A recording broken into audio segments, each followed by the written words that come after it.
Hi, I'm Captain Steve. In our previous video, we went over the equipment you're required to have on your boat to remain legal. If you didn't watch it, go take a look. There's a lot of important information in it. This video is a follow-up to that one, and it's all about equipment that we recommend that you have on your boat. None of this is required, but having any or all of these items will go a long way towards making your life on the water a lot easier. Plus, we also get into the proper way to use this equipment that most boaters don't even know about. This video is part of the Smart Boating Educational Series I shot many years ago as part of a DVD boating course, so yeah, I'm a lot younger in this video. I've sold them for years, but now I'm making them all free to you. All I ask is that you smash those like and subscribe buttons and let me know what you think in the comments below. For now, though, sit back and relax as we go over the recommended equipment for your boat. If your boat is less than 65 feet in length, you're not required to have a VHF FM marine radio on board. I would argue that they be on board every boat regardless of the distance you travel from shore. For starters, it's an instant source of marine weather. Just punch the WX button and out it comes. Better radios will have a weather alert feature. When NOAA, the National Oceanographic and Atmospheric Administration, issues a special weather warning, the unit beeps and then switches over automatically to the weather channel. Very handy. Need more reasons to get a marine radio? How about, while the Coast Guard won't ignore cell phone calls, the marine radio is the only method approved for contacting them. Besides, not many boats carry a phone book to look up the Coast Guard's phone number with. Oh, I know. You're a prepared captain and program the Coast Guard's phone number into your cell phone. But will you know the number of that boat that's only a mile away that can render assistance? Clearly, you'll be in a much safer position by depressing the microphone button and calling for help than you would be trying to make a phone call. And often, the radio will be the only means available as cell phone towers aren't usually placed too far from shore. Besides, marine radios are so inexpensive nowadays that there's just no reason not to have at least one on board. The FCC no longer requires recreational vessels to have station licenses either, unless they're over 65 feet in length, nor do they require it of the operators. They do, however, require that you exercise the procedures and courtesies of the FCC regulations to avoid penalties. Listen before you transmit. Don't transmit over another vessel's transmissions. Use proper terminology and skip the profanity. Here's the proper method for calling your friend on his boat. Select Channel 9, the boater calling frequency. Call the name of his boat 3 times. Boat A, Boat A, Boat A, this is Boat B, Channel 9. Boat B, this is Boat A, switch to Channel 6A. Now, the reason you switch channels right away is because you cannot carry on a conversation on a calling frequency. Switch to a working frequency when contact is made. So we then select Channel 68 and make contact again. Boat A, this is Boat B. Boat B, this is Boat A, how's it going over there? You can also call an unknown boat, perhaps to warn them of hazards. This is Boat A, 2 miles off Mitchell's Ledge, calling the northbound white powerboat approaching the shoal. They also come in very handy for avoiding collisions.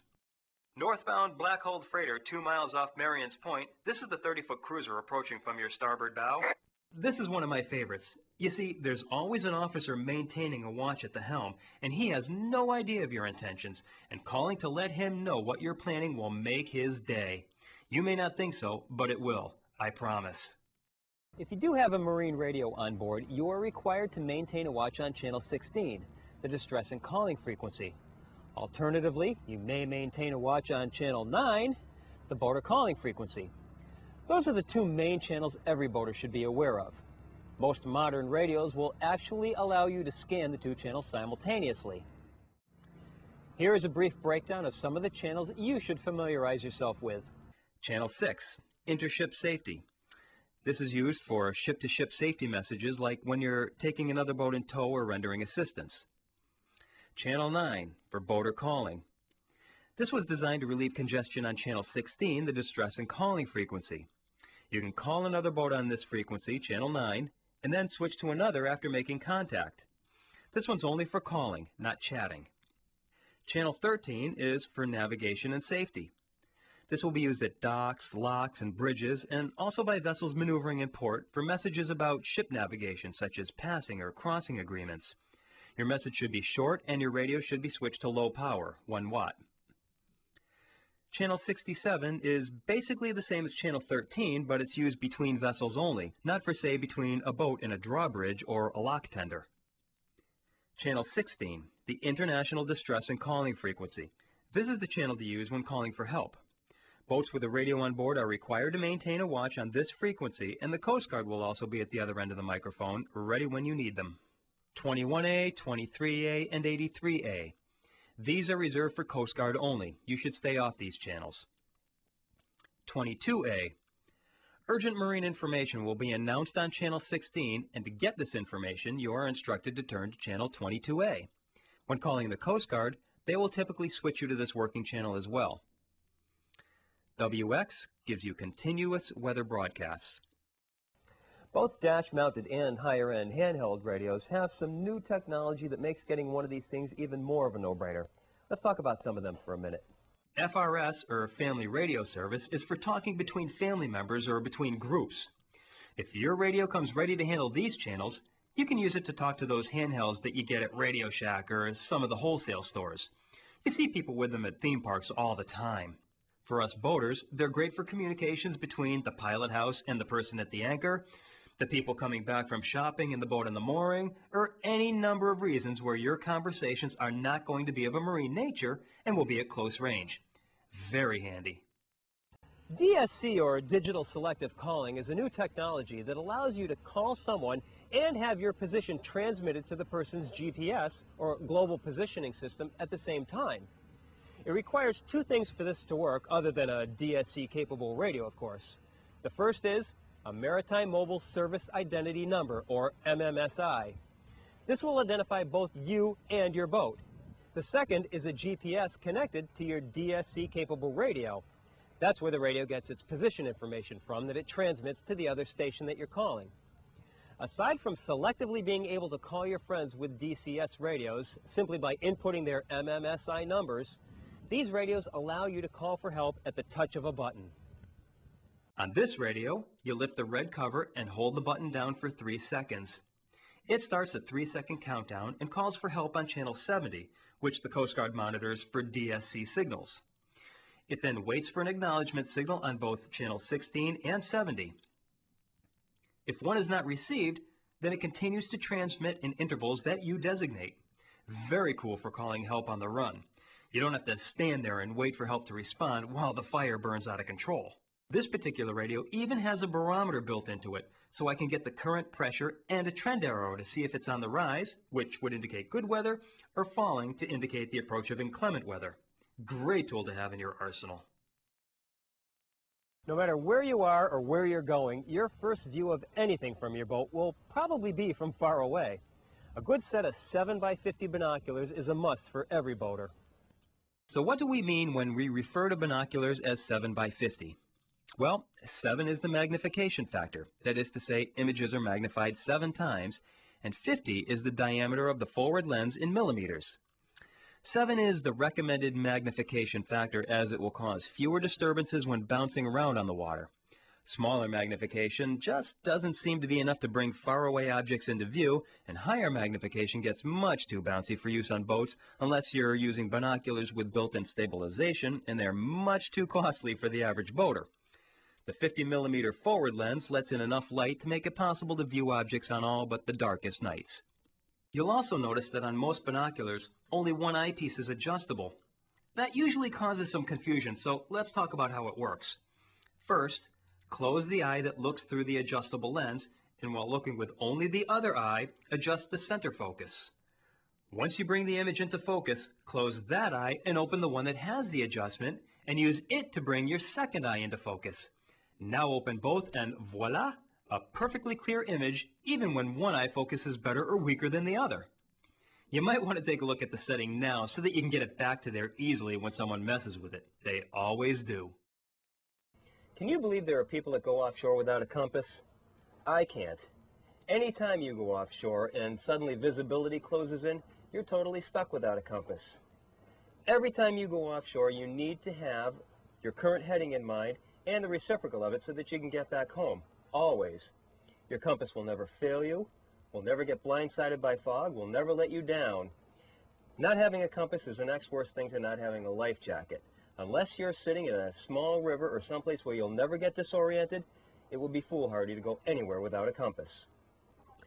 Your compass is, however, subject to magnetic interference from metal objects and electronics that are nearby, and you should have yours checked and compensated for this disturbance at least once a year. Also, if you live in the northern climates and you lay your boat up for the winter, you should make sure that you take your compass out of the boat and put it into a warmer environment. While the oil in the compass won't freeze, it will contract, and that will leave you with an air bubble in the top of the compass that'll be there for the life of the compass unless you have it refilled, which no one ever does. Don't leave home without at least one flashlight. Even if you only use your boat in the daytime, be prepared for getting stuck into the night. And what if you need to make repairs in the dark confines of your engine compartment? Whether you choose a big or a little flashlight, make sure it's watertight. As far as a first aid kit goes, this can be stored inside your survival kit or carried as a supplement. It should contain at least the following: sunscreen, Dramamine, an ample supply of bandages, burn ointment, first aid tape, 4 gauze compresses, 1 elastic bandage, round tip scissors, 2 triangular bandages, and antibiotic ointment. Here are some essential items that no smart boater should be without. Never underestimate the reflective power of the water when running a boat. Running a course into the sun will have you staring at its reflection for hours at a time, and that can be very damaging to your eyes. Always have a good pair of sunglasses on hand anytime you operate in the daytime.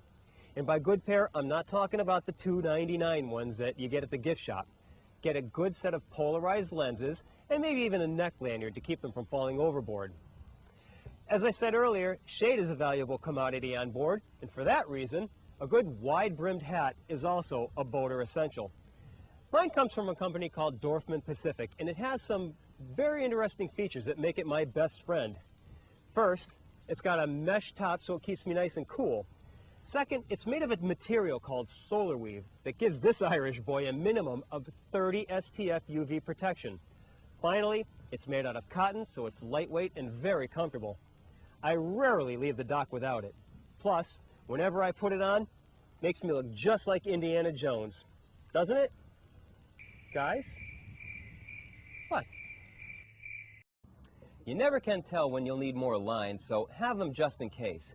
They're also good to have as backup for when the primary ones start to chafe and pull apart. Fenders are the things that hang over the side of the boat to protect it from brushing up against the dock. They come in all shapes and sizes, so how do you decide which one is right for your boat? Well, before we get into what's right, let's discuss what's wrong. Those stupid ornamental ones that look like mermaids or naked women. They make both you and the boat look ridiculous and do little to protect your boat, which is supposed to be their main job. Buy your fenders for function, not looks. Now for what's right. A typical rule of thumb for what size to buy, write this down, at least 1 inch of diameter for every 3 feet of boat.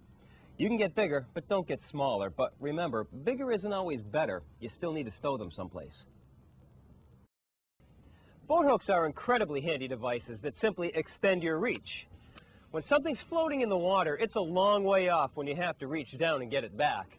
And you can almost never get right next to something. Anytime there's an object floating in the water, the boat tends to push it away. This solves that problem, among many others. Can't quite reach that dock line that you left on the dock? Well, this will help. Need to extend your reach to put a line on a piling? No problem. The list just goes on and on. Your best bet is to get a collapsible one for easy storage. You can have it somewhere near the cockpit for easy access. You can get 5-gallon buckets anywhere, and you won't believe how useful these simple things are around the boat. Don't be afraid to get extras, they're stackable. They are great for throwing junk into. You can go to the hardware store and get an insert for making it into a neat tool carrier. A piece of line secured to the handle with the bowline that we taught you earlier makes a great wash-down tool, and the same setup also makes a great sea anchor, which we'll get into later. It's the perfect size to use as an emergency bailer. I mean, I could go on all day about how versatile these stupid things are. Just make sure it's on your list of things to have on board. Trust me, it's a requirement for every smart boater. With a carefully stocked toolkit, you'll be prepared to handle almost anything that may crop up in an attempt to ruin your day of fun. The key is in what you bring to do battle with. It gets really expensive to have to call a towboat out just to replace an alternator belt. And while you aren't expected to be a mechanic, your passengers deserve to know that they won't be stuck because of a minor glitch in the works. Your toolkit should have, at a minimum, duct tape. You can fix just about anything with this, even make an emergency alternator belt. Of course, you're going to need a utility knife. Flashlight's always a great thing to have. Assorted screwdrivers. I like the kind that can come apart and go back together again. WD-40. This stuff is great for loosening corroded parts, and it also makes a great protector against corrosion, and it's an excellent source of lubrication. A hammer, just in case the WD-40 isn't enough to persuade things to come apart. Adjustable wrenches, one large, one smaller. Vice grips. Makes both a vise and an adjustable wrench in one versatile tool. Electrical tools. It should include a crimping tool, connectors, electrical tape, and heat shrink tubing. And don't forget to bring matches to deal with the heat shrink tubing. A mirror on a stick. The bilge is so adept at capturing anything that gets dropped in a boat that this may be the only thing that will allow you to see it again. A magnet on a stick, because seeing something in the bilge isn't going to bring it to you. This may be all it does the trick. A multi-tool. If you're not wearing one of these on your belt, keep it in a drink holder or at the helm. At least have it in your toolbox. It solves almost all your problems. You should also have some spare bulbs in your toolkit. Make sure that they're enough to fit every light that you have on board, the cabin lights, the running lights. You'll also want to have some spare belts on board. Make sure they're the right size for your boat. Needle nose pliers are great for holding on to the small parts. Set of Allen wrenches, because some sadist invented socket head screws. A socket wrench and sockets. Doesn't have to be a huge kit, but a nice, adequately sized one that has a full range of sockets to fit every nut and bolt on your engine. And don't forget the spark plug socket, too. Extra screwdrivers. You should have one long Phillips and one long slot head. Also add a hacksaw. Why a hacksaw? Have you ever tried removing fouled line from around a propeller? The hacksaw may be all that will do it. If you do go into the water to saw a line off of a prop shaft, be smart and tape a towel around your head in order to protect it from getting hit by the boat. When it bobs up and down, it can be very painful. I guarantee that it will land on your head. Use the duct tape to keep it in place. And by the way, if you ever do go into the water, take the key out of the ignition to prevent some well-meaning but misdirected engine starts from happening while you're in the water. Let's continue. You'll also want to get a dive mask. Have you ever tried removing a fouled line from around a propeller? Bring a sewing kit. More than one person has ripped their shorts while out on the water, and a change of clothes is a long way off. A wire hanger. For what? For lots. Twist it into any shape, it will hold just about anything still. I could use this to clear out a blocked hose. It makes a temporary cotter pin replacement. It can grab something that you dropped down on the bottom of the bilge, and it gets you back in the car when you've locked the keys inside. I always keep 6 or 8 6-foot lengths of small 1/8 or 3/16 light line stuffed somewhere near the helm in a spare drink holder for lashing things down when the going gets rough. There just always seems to be something that works loose or starts to go flying, like when a snap pulls off the corner of the canopy, and these little beauties will solve more problems than you can imagine. Try it yourself and see if you don't agree. I can't believe anyone would ever step on a boat without a knife either in their pocket, on their belt, or within immediate reach at the helm. I'm serious, especially you sailboaters. The amount of times that a simple knife will save your bacon simply cannot be measured against the benefit of not having one. Even if you have to cut your way out of trouble once in your life, you'll be glad that you have it. But you'll need it more than once, I promise. Your local law enforcement authorities have a program where they will do a vessel safety check, or VSC, on your boat. It consists of an examiner going through a checklist of required items and verifying that you have these items on board, that they are stowed properly, and are in working, serviceable condition. He or she will also test you to make sure that you're competent to safely pilot your boat. It's not a grueling test, just some of the basics that are more than covered in this course.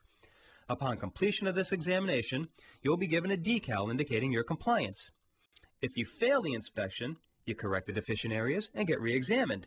Then you get your decal. The motivation to get this done is this. You will be in a much better position having a current VSC sticker installed on your boat when you get stopped by the authorities than if you had ignored the requirements. It's a free courtesy that is extended to you, so get the inspection and thank the inspector for doing you this favor. Well, there you have it. All my suggestions for recommended equipment that you should have on your boat. I hope you found this helpful, and if so, don't forget to smash those like and subscribe buttons. It really helps and allows me to keep these videos coming. I'm Captain Steve. Thanks so much for watching, and I'll look forward to seeing you on the water.